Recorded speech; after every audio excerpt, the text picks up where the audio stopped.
Welcome back. U.S. Department of Housing and Urban Development, HUD, they gave Westchester County one last chance to do what they were told to do. Now, HUD wants the county to analyze zoning laws in municipalities covered by a 2009 fair housing settlement.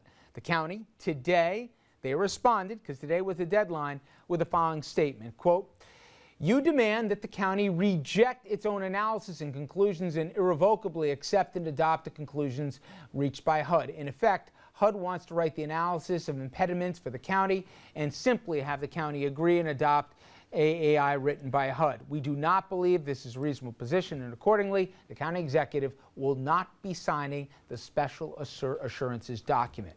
So, if you haven't been following this story, you say, well, what's all this about? Here's a quick recap. By law, communities that receive federal housing money, they have to work to analyze the factors that block fair housing. Now, during much of the 2000s, Westchester County simply didn't, a fact that later became the basis of a lawsuit against the county. Now, facing potentially more than $500 million in penalties, the county in '09, under previous county executive Andy Spano, a Democrat, settled the suit. And they agreed to spend just over $50 million to build new affordable housing aimed at minority residents and to work to remove the obstacles to the fair housing.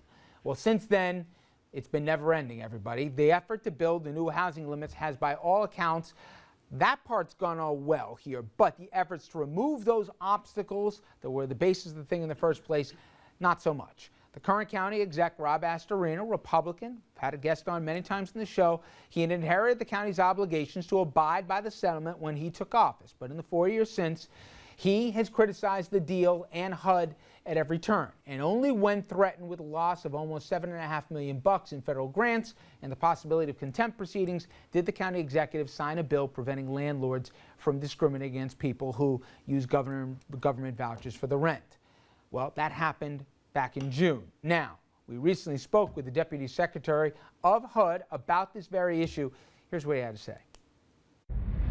Exclusionary zoning.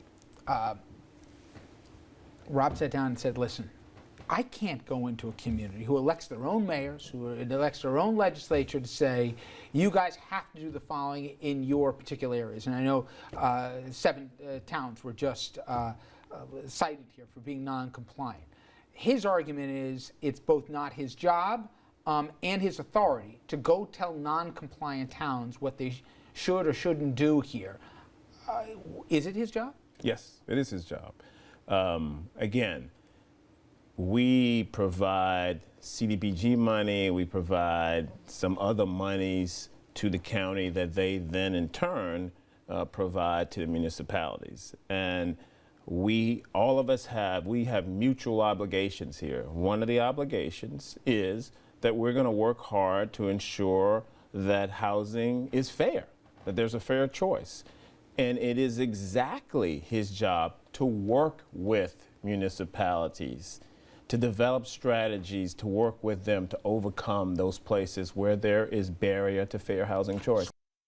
All right, so HUD basically said he doesn't have a choice, he's got to do this. And for more on this issue, both the Westchester Fair Housing case and a lot more, we're joined by Noam Bramson. He's the mayor of New Rochelle, and he's a Democratic nominee for the Westchester County Executive seat here. And come this November, the residents of the county are going to make the choice between you and the aforementioned Mr. Astorino. Let me ask you a basic question. And we gave everybody the update. I know it's a dense story here, but we're talking about a lot of money at stake. You're talking about arguably the reputation of the county and all the other things. Why should the public care? I've heard a lot of people say it's too much to process, Rich. Why does it matter to me? I'm not looking for fair housing. What would their answer be? Well, I'm delighted to address that and glad to be on the program. And before I do, can I just say I watched the prior segment about Egypt, and I think it's a reminder to all of us that for all the flaws in the political process here in the United States, and we can name a dozen of them before breakfast, thank goodness we live in America where we have the opportunity to think and act as we choose, and where our public institutions at least strive to reflect the public will, and we can have disagreements without violence. And I think we take that for granted probably more than we ought to. And I think we can actually find something there that everybody would agree on, regardless of politics. All of these debates ought to be viewed in that context. So it's a critically important issue to our region for a variety of reasons. And I begin acknowledging that reasonable people can disagree about the virtues of the settlement, but we all have an obligation to uphold the rule of law. So Rob Astorino inherited a challenge when he took office that really cried out for constructive, mature leadership to solve it and get it behind us.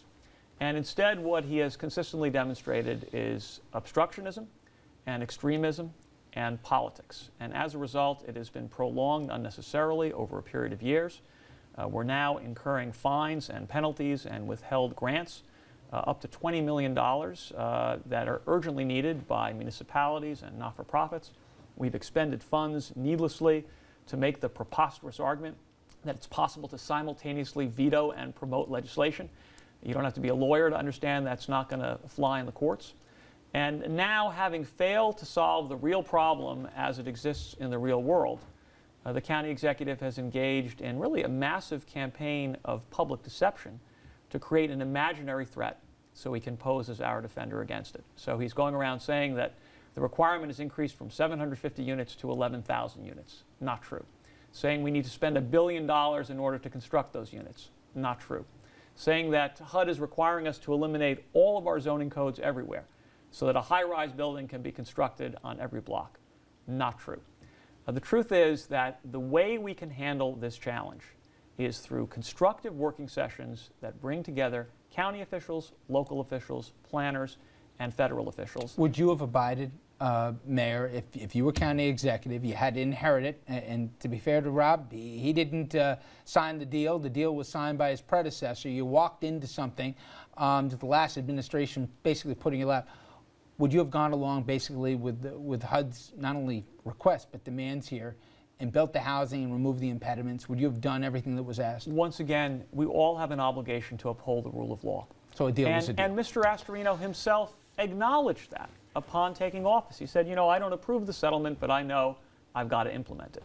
And the fact is, he's just failed to do the job. So they haven't moved the goalposts on him, which has been... No, that is a completely false statement. And the facts have been demonstrated by every piece of documentation that has come forward, including the latest release from the Housing Monitor, which clears 93% of the county, judges the zoning to be not exclusionary.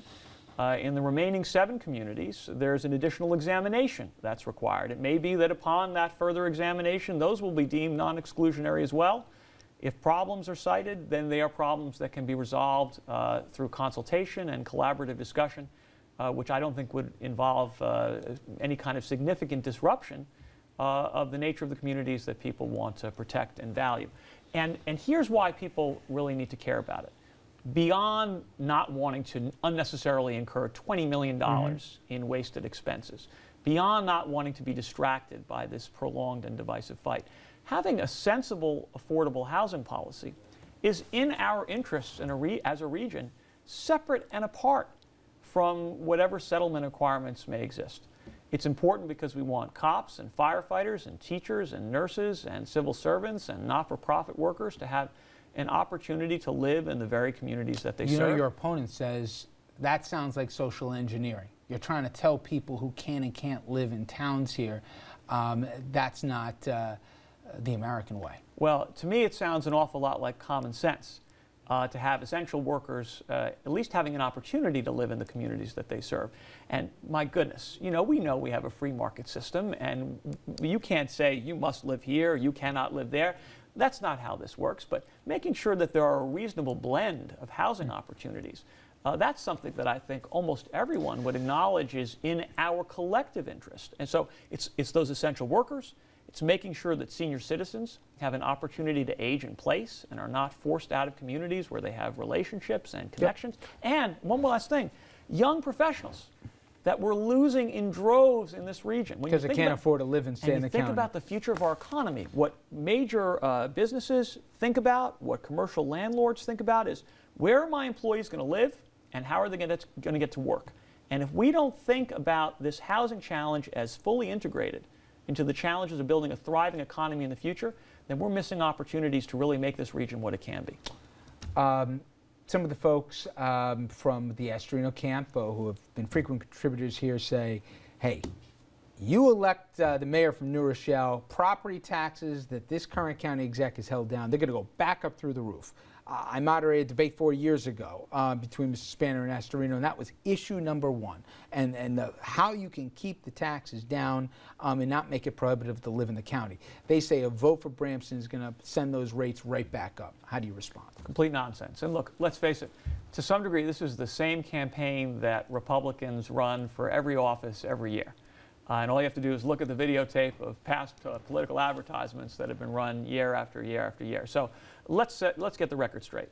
First of all, New Rochelle has the lowest municipal tax rate of all the big cities of Westchester County. It's a fact. In the time that I've been involved in municipal government, the rate of change in New Rochelle has been the lowest of all the big cities of Westchester. So we've demonstrated in New Rochelle that we know how to respect every penny that is sent to the government, that we know how to be lean and efficient, and we know how to save money. And I'm proud to present that fiscal record to anyone who wants to examine it. And when I look at what this county executive has done, for all of his big talk on taxes, I'm not at all impressed. He has borrowed tens of millions of dollars to balance the county's books. $48 million in this year's budget alone. That is the equivalent of a 9 or 10% property tax increase. You know, if you want me to borrow to cover the county's operations, I'll give you as big a tax cut as you want.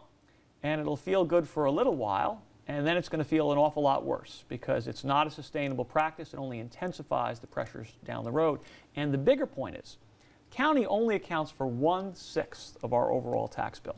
And what we're all experiencing as taxpayers, and you know, it's the biggest bill my wife and I pay every year, is the total cost of public services, including localities and school districts. And part of the problem we've got in this region is we've got so many different entities all doing things separately that they could be doing together. And the county has a natural leadership role to play. It's hard to do consolidation. No, But but I went through all the mayors in Jersey over this. It sounds good, but it's hard. But Richard, here's the thing. Some union shops, non-union shops, No. big cities, small cities. I've heard all that, and it's true, but you don't have to talk about consolidating smaller institutions, getting rid of villages or small school districts. That's not necessary. You can hold on to those institutions. You just have to create a framework that lets them work together. And there's a lot of low-hanging fruit, from shared contracts to road resurfacing, shared strategies on flood mitigation, back office planning and administrative functions. The county has a leadership role to play in making it happen, and it's not happening now. They're giving me my almost wrap time. I got to ask you, you can't turn on a TV in the county here without seeing the spot about the part-time mayor with the full-time, lifetime, pension benefit here. What about that? Are you a part-time mayor, first of all? Well, and it sounds like you got a sweetheart deal on your I'll health coverage. Being the mayor of a complex, diverse community like New Rochelle is a full-time job plus, and I throw myself into it using So where's every the part-time stuff coming from? It's not. It's a reference to our form of government, but there hasn't been a part-time mayor in New Rochelle for a generation or more. And frankly, when I look at all that's being neglected at the county level, the fact that there's no economic development strategy, no environmental protection strategy, no strategy for improving social and human services, no strategy for resolving the level of waste and duplication among multiple levels of government, I'm wondering why this county executive isn't showing up for work, because it's not clear that there are any goals being articulated or advanced. So I'm proud of what I've done in New Rochelle, and won my last election with 79% of the vote, which is a record in our community. So I think you can trust the people who know and have experienced my work firsthand more than you can trust an attack ad being run in a political campaign. All right, last question. We're going to get into this next segment with our panel. You got a rooting interest in the mayor's race in New York? I'm happy to be an observer. I've got my hands full with the county exec race, I think. Good dodge. Very nice. Mayor Bramson, thank you very much for joining us. I mentioned coming up next, we are going to get our panelists to sound off here on just 20-something days here before New York has got to figure out who the next nominees are going to be here for both Republican and Democratic sides as primary day approaches. Strategy session up next. Stay with us.